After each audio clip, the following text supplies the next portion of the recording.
Okay, so let's unpack this a bit. Imagine, right? You're strapped into the cockpit, engines are purring, maybe getting ready for a long international flight. You've done all the planning, filed the plan, passengers are settling in, but then, these little nagging questions might just pop into your head. Like, is that runway actually clear? Is it perfectly usable right now?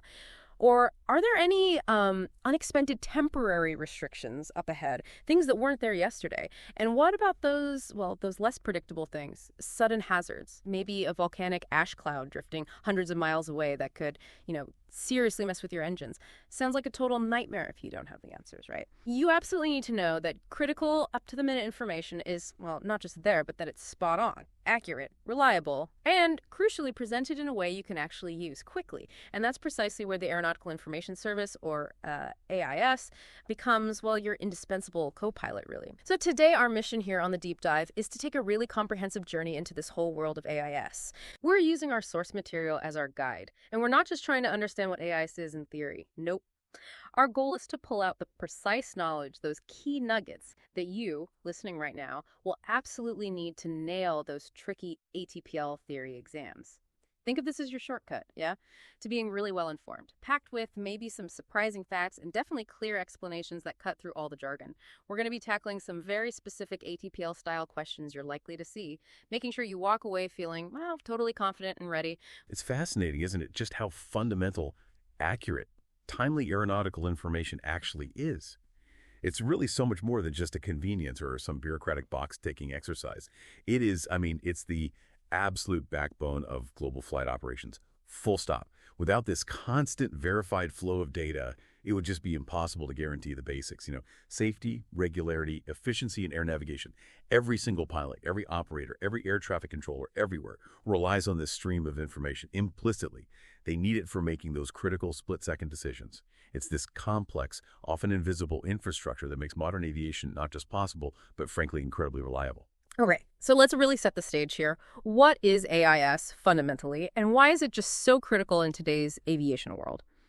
Our source material really hammers home that the main objective, like you just said, is ensuring safety, regularity, and efficiency for international air navigation.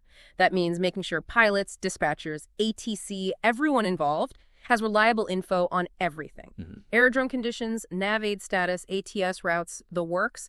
And here's where it gets maybe even more critical, right? With all these modern, super precise navigation systems coming online, things like RNAV, RNP, even GLS landings. Exactly. Global Navigation Satellite System landing systems. Right, those GPS-based ones. The demand for absolutely precise, bang up-to-date information has just, well, exploded. Think about it. If the data feeding into those systems is messed up, even slightly, or if it's based on old or wrong info, it's not just annoying, it can be incredibly dangerous. Absolutely. It could lead to serious navigation errors, potentially hazardous situations. Corrupt data is a huge risk. You've really hit on a crucial point there about precision. And there are standards for this, of course. The international benchmark, the global standard for how AIS is provided, is all laid out meticulously in ICO Annex 15. That's part of the Convention on Civil Aviation. This document, it's pivotal. It specifies that every contracting state, every country basically, has a clear responsibility. They either have to set up and provide their own AIs, or they can team up with other countries for a joint service. Or they can even delegate the job to a non-governmental agency. But, and this is really key, whatever the setup, the strict standards and recommended practices of Annex 15 must be met. And the state itself, it always keeps the ultimate responsibility for the information published under its name. They can outsource the doing, but not the final accountability. And that responsibility is broad. It covers making sure all aeronautical info and data for its own territory, plus any airspace outside its borders where it provides air traffic services, is not just adequate, but also meets the required quality standards. And critically, it has to be timely, delivered when needed. This means setting up solid processes, making sure all the associated states.